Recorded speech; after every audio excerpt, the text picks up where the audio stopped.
지금 우리 코로나 상황 속에서 좀 이렇게 예배자로서 또는 한 사람의 개인으로서 이 시대를 살아갈 때에 좀 이렇게 다가오는 하나의 의문, 좀 제기되어지는 질문 중에 하나는 뭐냐면, 공익이 우선일까? 아니면 개인의 권리, 개인의 자유가 우선일까? 라는 그런 질문이 던져집니다. 예. 그래서 어떤 분은 공공의 이익을 위해서라면 우리의 자유는 어느 정도 좀 포기해야 한다라는 생각을 가지고 있는 분이 계십니다. 또 반대로 어느 상황에서도 개인의 어떤 권리, 개인의 자유는 침해를 받아서는 안 된다라고 생각하는 분도 있어요. 여러분은 어떻게 생각하십니까? 공익과 개인이 가진 어떤 권리, 자유.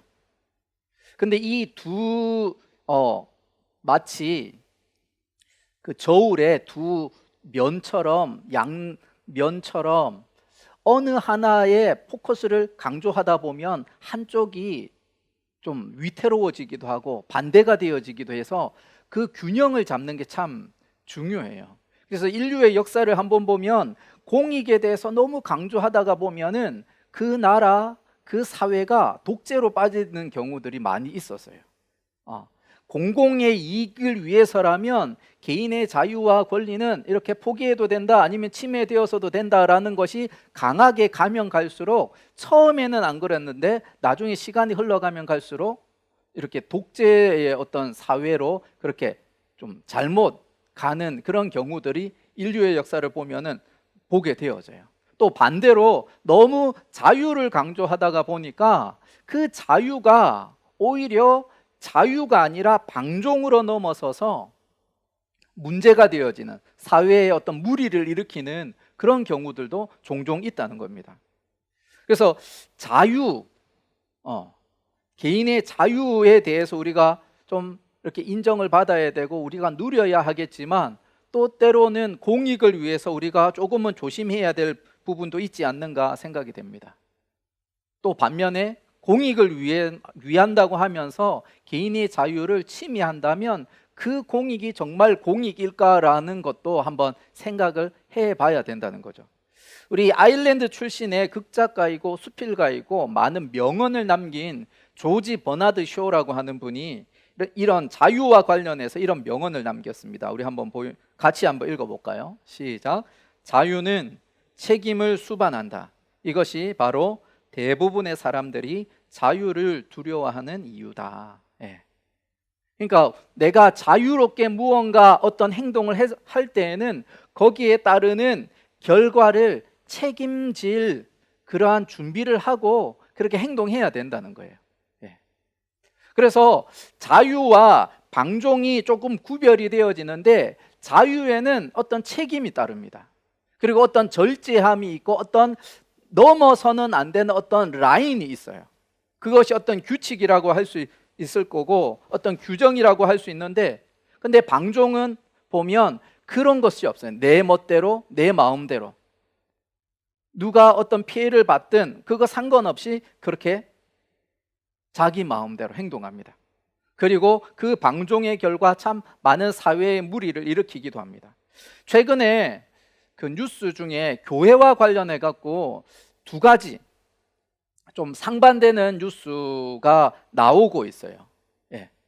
좀 뉴스를 이렇게 보도하는 언론에서는 그 두 곳이 비슷하게 이렇게 묘사를 하면서 기사를 내주고 있지만, 그 면면을 살펴보면 조금 극명하게 차이가 있습니다. 한 가지 뉴스는 우리 그 인터콥, 그 BTJ 열방센터와 관련된 그런 뉴스의 내용이고, 또 다른 하나는 부산 세계로 교회와 관련된 그런 뉴스의 내용입니다. 사실 인터콥이라고 하는 선교단체는 좀 오랫동안, 예전부터 좀 주의를 요하는 선교단체라고 좀 이렇게 불려졌어요. 그들이 했었던 여러 가지 과격한 선교의 방식 때문에, 그런 방법들 때문에 좀 이렇게 거리를 둘 것에 대해서 이렇게 했었어요. 그래서 좀 교단들에서도 인터콥 그 본부에 또 지도 이제 선교사가 되시는 그분에게 좀 주의를 주기도 하고 또 경고를 하기도 했습니다. 그래서 그분이 그 단체가 주의하겠다, 조심하겠다, 더 이상 이렇게 그 선을 넘어가지 않도록 우리가 좀 성경적인 그런 가르침 안에서 우리가 선교 활동을 하겠다, 겉으로는 이야기를 했는데 좀 표면적으로 계속 보여졌던 모습들은 자기들이 하고 싶은 대로 계속 했어요. 그래서 교단, 우리 교회가 속한 교단은 이제 합동교단인데, 대한예수교 장로회 합동교단인데, 우리 합동교단뿐만 아니라 통합 측도 그렇고 성결교회나 또 감리교나 다른 교단들이 다 이 인터법과는 이렇게 교류 금지할 것, 인터법과는 교류를 금지해야 된다, 그리고 이단성이 있다라고 이렇게 규정을 했습니다. 이미 교계에서는 이미 다 아는 내용이지만 이제 세상에서는 잘 모르죠. 인터콥이라는 것이 어떤 것인지도 모르고 그들이 이렇게 추구하는 바가 어떤 것인지 잘 알지 못하니까 이번에 좀 부각이 된 거예요. 지금 인터콥이 보여주는 모습은 방역수칙 상관없어요. 네. 자기들은 방역수칙 상관없이 그냥 자기들 할 거 한다고 합니다. 그래서 대규모로 밀집하여서 집회를 강행했고 숙식을 하면서 같이 식사를 하는 그런 일들을 했죠. 그리고 그런 결과로 지금 확진자들이 계속 일어나고 있습니다. 그들의 모습을 바라볼 때 어떤 예배의 자유, 종교의 자유를 누리기 위해서 그들이 했다라고 말하기가 사실 어려워요. 좀 방종이라고 이야기를 할 수 있는데, 반면에 부산 세계로 교회는 조금 상황이 달라요. 모르는 사람들은 그냥 세계로교회나 인터콥이나 그냥 다 방역수칙 어긴 곳 아니냐라고 이야기를 하고, 대면 예배 강행한 것 때문에 교회가 폐쇄된 것 아니냐라고 하는데, 세계로교회에서의 그런 모습은 조금 그 결이 다릅니다. 세계로교회에서 대면 예배를 강행한 것은 형평성에 대한 부분 때문에 교회가 대면 예배를 금지당한 것이 불공평하다는 것을 주장하는 그런 차원이었어요. 그래서 카페나 식당을 한번 가보면 정말 좁은 장소인데 밀집해 있죠. 그리고 마스크를 내리고 식사를 하잖아요. 그런 환경은 허용을 하는데 일주일에 1시간이나 1시간 반 마스크를 끼고 한 방향으로 마주보고 있으면 또 바이러스가 이렇게 전염될 가능성이 있는데 한 방향으로 바라보면서 예배하는 그것은 오히려 더 위험하다고 해서 대면 예배를 중단하지 말라고 중단시킨 거, 그것은 형평성의 문제가 있다는 거예요. 그래서 세계로 교회에 한번 여러분들이 한번 가보시면 알지만 우리 사랑홀이 한 2200석이거든요. 우리 교회 사랑홀이. 근데 거기는 5000석이 넘습니다. 네. 정말 제가 2년 전인가 한번 그 방문했었는데 그 예배 공간이 어마어마하게 커요. 네. 근데 그들이 예배 드리는 모습을 유튜브로 찍힌 거 보면 2m, 3m 간격으로 떨어져 있을 뿐 아니라 그들이 예배실로 들어올 때조차 그 입구에서부터 2m, 3m 간격으로 줄을 세우고 다 마스크 끼고 열 체크 다 한 다음에 들어와요. 그러니까 어떻게 보면 정부가 정해놓은 방역수칙을 가장 잘 지키고 있는 현장이 바로 거기였어요. 근데 일방적으로 대면 예배 하지 말라고 한 그 규정을 어겼다고 해서 지금 교회가 폐쇄되어진 그런 상황 가운데 있습니다.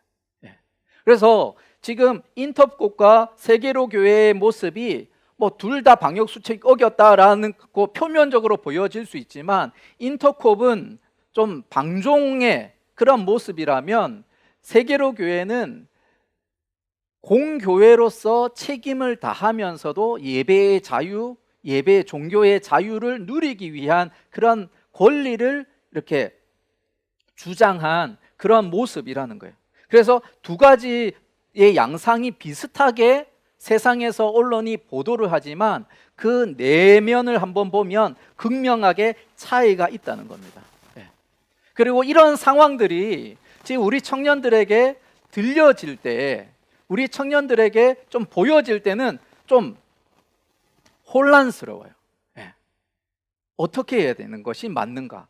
그냥 무조건 방역 수칙을 따르는 것이 맞는가? 비대면하면 무조건 비대면해야 되고, 그냥 무조건 다 따라야 되는 것이 맞는가? 아니면 그것을 어느 정도는 그 선을 넘어가면서도 내가 예배해야 될 것인가? 라는 것에 대해서 좀 혼란스럽기도 합니다. 그래서 오늘은 좀 그런 부분에 있어서 좀 더 분명하게 이 말씀을 통해서 함께 나누려고 하는데, 환경적인 요인, 예배에 있어서 환경적인 요인이 얼마나 우리에게 많은 영향을 주는지에 대한 부분들, 그것을 우리가 이 말씀을 통해서 나누려고 합니다. 사람들은 우리가 둘러싼 이 환경에 많은 지배를 받아요. 많은 영향을 받습니다. 일란성 쌍둥이도 자라난 환경이 다르면 겉으로 보여지는 모습은 비슷할지 몰라도 그 어떤 행동하는 패턴이나 생각하는 사고들이 극명하게 달라져요. 예. 그래서 심지어 학자들이 어떻게 얘기하냐면 우리의 유전자조차도 환경에 영향을 받는다라고 이야기합니다. 예. 그만큼 우리는 많은 환경에 영향을 받으면서 우리의 삶을 이렇게 만들어져 간다는 거예요. 그리고 지금 오늘 우리가 읽은 이 말씀을 보면 출애굽을 해서 하나님의 약속의 땅에 들어온 이스라엘 백성들이 어떻게 그 주어진 환경 속에서 하나님을 예배해야 될지에 대해서 보여주고 있습니다. 그래서 첫 번째는 때에 대해서 이야기를 하는데, 우리 12장 10절의 말씀, 우리 한번 같이 읽어보겠습니다. 시작.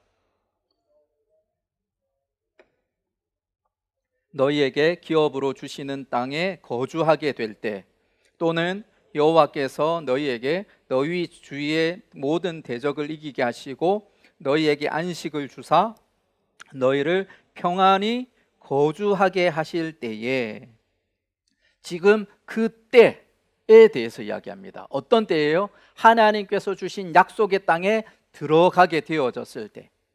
단순히 그 땅에 들어간 것만으로 끝나는 것이 아니라 그 땅에 들어가서 모든 적들을 다 제거하고 그 땅에서 안식을 누릴 때, 평안하게 거주하게 될 그때가 진정으로 하나님을 예배해야 할 때라는 거예요. 우리 지난주에도 예수님이 그렇게 말씀하셨잖아요. 요한복음 4장 23절에 보면 영과 진리로 예배할 때가 올 텐데 곧 이때라, 이렇게 이야기합니다. 예수님이 말씀하시는 이때라는 것과 지금 신명기에서 말씀하고 있는 그때가 다른 때가 아니에요. 구약의 환경 속에서는 약속의 땅, 하나님의 통치하시는 그 땅에 가서 하나님의 나라를 누리고 있는 그때, 그 안식을 누릴 때가 진정으로 하나님을 예배할 때고, 신약의 시대 때는 어때요? 우리를 고통스럽게 하고 우리를 힘들게 했던 죄와 사망의 문제가 해결되어지는 그때, 예수님으로 말미암아 구원을 받는 그때, 그래서 더 이상 죄의 문제 때문에, 죽음의 문제 때문에 불안에 떨면서 저주 속에서 살아가는 그때가 아니라 구원받은 하나님의 백성이 평안함을 누리는 그때. 그러니까 겉으로 보여지는 때는 다른 것처럼 보여지는데 이 두 때가 같은 때를 이야기를 하는 거예요. 그리고 지금 우리가 예수님 때문에 하나님의 자녀가 되어져서 이 땅을 살아가는데, 우리가 진정한 샬롬을 누리는 때는 언제예요? 이 땅에서가 아니라 영원하신 하나님 나라에서잖아요. 이 땅에서는 잠깐, 때로 하나님 은혜가 넘쳐날 때 정말 온전히 하나님을 예배하기도 하지만, 때로 내가 삶의 무게 때문에, 내가 정말 힘든 일들 때문에 답답할 때는 예배의 자리에 와도 진정으로 온전하게 예배 드리는 것이 사실 쉽지 않아요. 근데 어떤 때에 하나님의 영원한 샬롬을 누리는 때에, 내가 안식하고 평안을 누리는 그때, 바로 요한계시록에서 볼 수 있는 천상의 예배가 드려지는 그때, 하나님의 온전한 통치가 일어나고 하나님의 나라를 온전하게 누리는 그때가 진정으로 하나님을 예배할 수 있는 때라는 겁니다. 우리 요한계시록 우리 7장의 말씀 9절에서 12절까지의 말씀, 우리 한번 그 천상의 예배의 모습을 이렇게 묘사를 하고 있는데 우리 좀 같이 한번 또박또박 한번 읽어보겠습니다. 이 일 후에 내가 보니 각 나라와 족속과 백성과 방언에서 아무도 능히 셀 수 없는 큰 무리가 나와. 지금 이 큰 무리가 예배자들이에요. 구원받은 하나님의 백성들이, 지금 셀 수 없이 많은 자들이 천상에서 하나님을 예배합니다. 어떤 모습으로요? 흰 옷을 입고 손에 종려가지를 들고 누구를 향해서요? 보좌 앞과 어린 양 앞에 서서 하나님께 온전하게 예배를 올려드립니다. 뭐라고 하죠? 구원하심이 보좌에 앉으신 우리 하나님과 어린 양에게 있도다. 그 구원의 감격 속에서 하나님께 예배하고 있는 거예요. 그러한 예배가 올려드려질 때 천군과 천사들이 화답합니다. 모든 천사가 보좌와 장로들과 네 생물의 주위에 서 있다가 보좌 앞에 엎드려 얼굴을 대고 하나님께 경배하여 이르되 아멘, 찬송과 영광과 지혜와 감사와 존귀와 권능과 힘이 우리 하나님께 세세토록 있을지어다 아멘 하더라. 지금 이것이 정말 축약되어져 있는 모습이지만 구원받은 하나님의 백성들이 영광스러운 하나님 앞에 나와 영광의 찬양을 올려드리는 거예요. 구원하심이 하나님께 있습니다. 우리를 구원하신 주님께 있습니다. 그렇게 올려드릴 때에 천사들이 아멘 아멘으로 화답하면서 하나님께 예배하고 있는 거예요. 이러한 천상의 예배에, 그것이 진정으로 하나님께서 기뻐하시는 예배의 모습인데, 우리가 이 땅에서 드리는 예배는 뭐예요? 저 때를 위한 예행 연습인 거예요. 내가 저 때를 위한 그 예행 연습으로 매주 정한 시간에 정한 장소에서 하나님께 예배하고 있는 겁니다. 우리를 구원해 주신 그 구원의 감격 속에서 그 영광스러운 하나님을 향하여서 우리가 예배하고 있는 거예요. 그것이 지금 그 예배의 때라는 겁니다. 우리가 지난주에 강조했었던 것이 뭐냐면, 정말 예배에 있어서 중요한 것이 뭐냐, 우리가 하나님의 은혜로, 그리스도의 십자가의 은혜로 구원받았느냐 받지 않았느냐, 구원받은 자만이 온전히 예배할 수 있는가, 그것이 가장 중요한 것인데, 지금 천상의 예배, 그 예배자들의 모습이 바로 그것이잖아요. 예수님 때문에, 하나님 때문에 구원을 받은 그들이 구원의 감격 속에서 영광스럽게 하나님을 찬양하는 그때가 바로 하나님께서 허락하시는 그 예배의 시간적인 그러한 때라는 겁니다.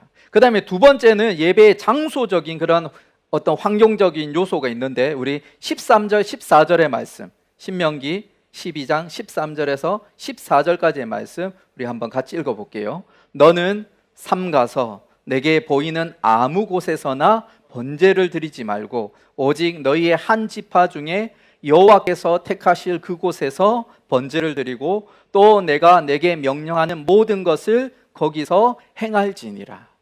지금 보면 장소적인 부분들도 있지만 또 예배 규정에 대한 부분들에 대해서도 설명을 하고 있어요. 내가 너에게 명령하는 모든 것을, 그 절차를 따라서 우리가 읽은 말씀을 보면은 그 번제도 있고 서원제도 있고 여러 가지 제사들, 그것을 그 절차에 따라서 어디에서요? 하나님께서 택하실 그곳에서, 아무 데서나 하는 것이 아니라 하나님께서 택하실 그곳에서, 그리고 그곳은 하나님이 이름을 두겠다라고 하시는 그 땅인데, 나중에 이제 구약의 배경 속에서는 예루살렘 성전이 바로 그곳이 됩니다.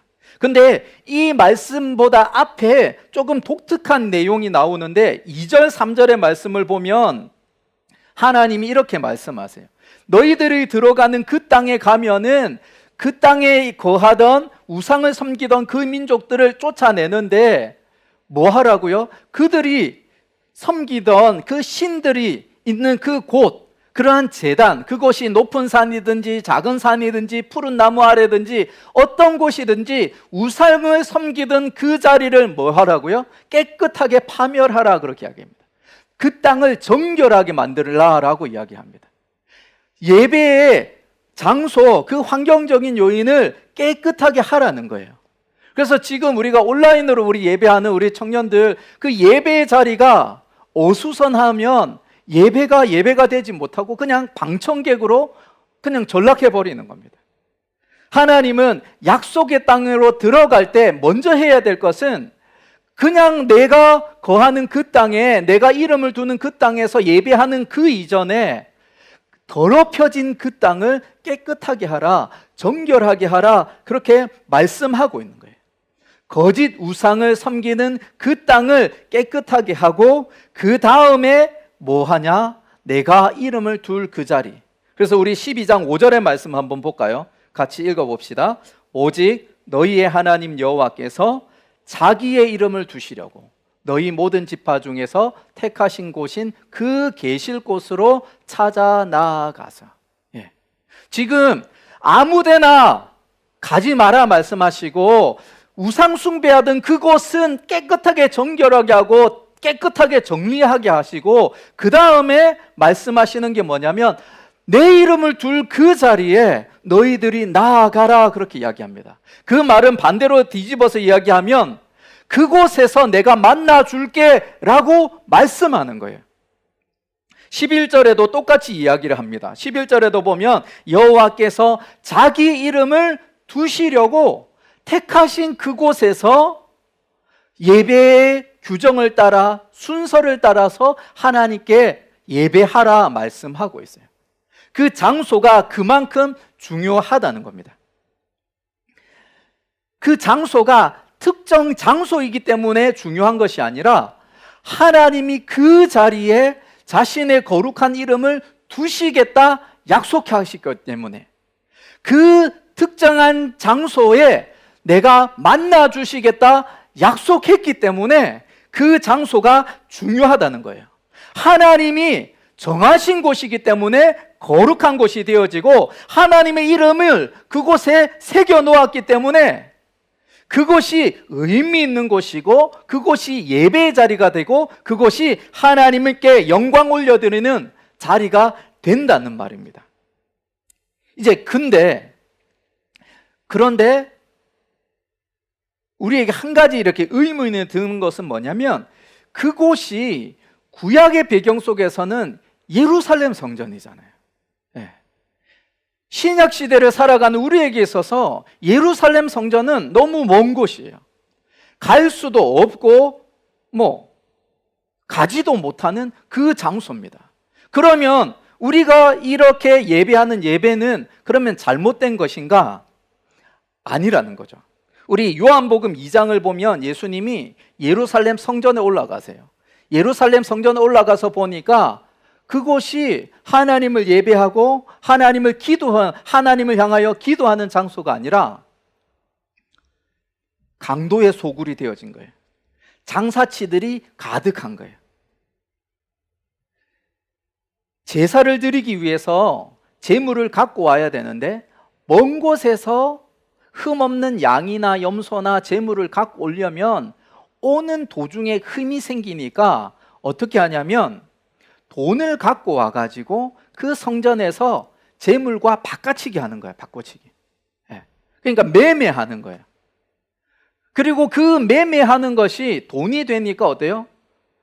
예배의 장소가 아니라 장사하는 소굴이 되어져 버리는 거예요. 그래서 예수님이 강도의 소굴이라고 하시면서 그걸 다 엎어버리시죠. 다 엎어버리면서 그렇게 꾸짖고 책망하면서 그 성전을 깨끗하게 하실 때에 종교 지도자들이 와가지고 당신이 뭔데 이렇게 하고 있어? 라고 하면서 논쟁이 일어납니다. 그러면서 예수님이 2장 19절에 보면 이렇게 말씀하는데, 이 성전을 헐라 내가 사흘 동안에 일으킬 것이다, 이렇게 말씀하세요.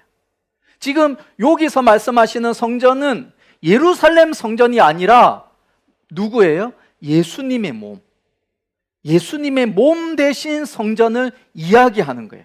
그래서 예수님께서 이 땅에 오시면서 보여지는 그 장소의 그 의미가 아니라 우리에게 안식을 주시는 통로가 되시는 주님, 우리에게 구원을 주시는 그 길이 되시는 주님을 만나는 그 자리가 성전이다라고 말씀하시는 거예요. 그래서 더 이상 구약의 개념 속에 예루살렘 그곳에서 예배를 드리는 그것이 아니라 구원의 통로가 되시는, 하나님을 만나는 통로가 되시는 예수님을 만나는 그 자리가 바로 성전이 되어진다라고 말씀하시는 거예요. 그래서 골로새서 1장 18절의 말씀 보면 그는 몸인 교회의 머리시라 이렇게 이야기합니다. 그래서 교회를 통하여서 신약 시대에는 교회를 하나님이 택하신 그곳으로 삼으셔서 예배의 장소로 삼으시고 예배를 받으신다는 거예요. 그리고 마태복음 18장 20절에 보면 두세 사람이 내 이름으로 모인 곳에 나도 그들 중에 있다 말씀하시죠.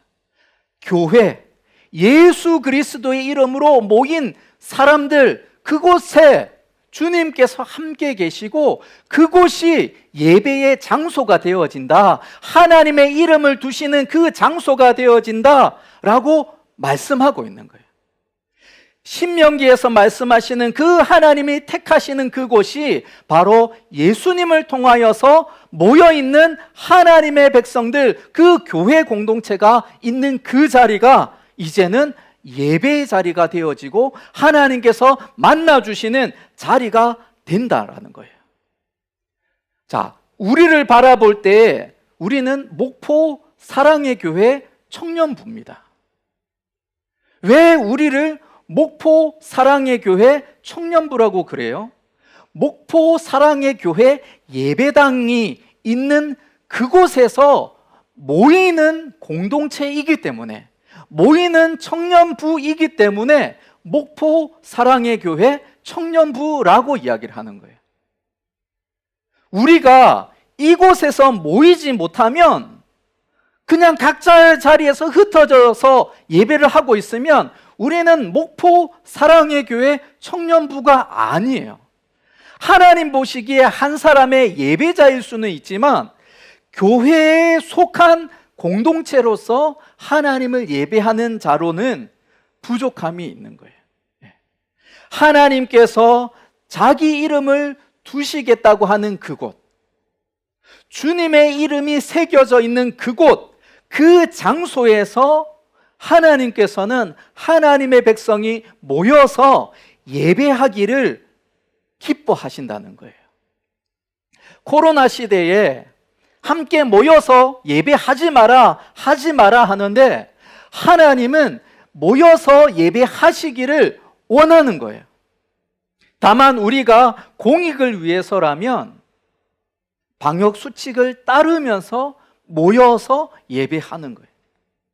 그래서 어떤 교회들은 그 장소적인 어떤 그러한 환경이 조금은 부족하다 보니까 예배 시간을 조금 횟수를 넓혀서 사람들이 집중하지 않도록, 밀집하지 않도록 그 사회적 거리를 두면서 하나님께 예배할 수 있도록 그렇게 준비하기를 하고, 또 우리 같은 경우에는 또 예배 장소들을 계속해서 확보해 가는 거죠. 지금 우리 드림체플을 건축하는 이유도 그거지 않습니까? 우리 자녀들이 하나님을 온전히 함께 예배할 수 있는 환경적인 요인을 마련해 주기 위해서 드림체플을 그렇게 건축해 가고 있다는 사실입니다. 그래서 우리가 모이기를 하나님께서는 힘쓰라 하시는데 코로나 시대 속에서는 조금 느슨해지기를 원한다, 세상은 원하지만 하나님께서는 더욱 모이기를 힘쓰라 라고 말씀하세요. 하나님의 이름이 있는 그 자리, 주님의 이름이 있는 그 자리에 함께 예배하기를 하나님을 원하신다는 거예요. 그리고 그 자리가 지난주에 나누었던 것처럼 카타콤과 같이 눅눅하고 침침하고 음습한 지하 무덤과 같은 그곳이라 할지라도 예수 그리스도 이름으로 모인 공동체가 예배하는 자리라면 그 자리가 진정 하나님 기뻐하시는 예배의 자리가 되어지고, 또한 우리가 지금 이 자리에서 이렇게 함께 예배하는 그 공간에서 또한 하나님께서 기뻐하시는 그런 예배의 자리가 되어진다는 사실입니다.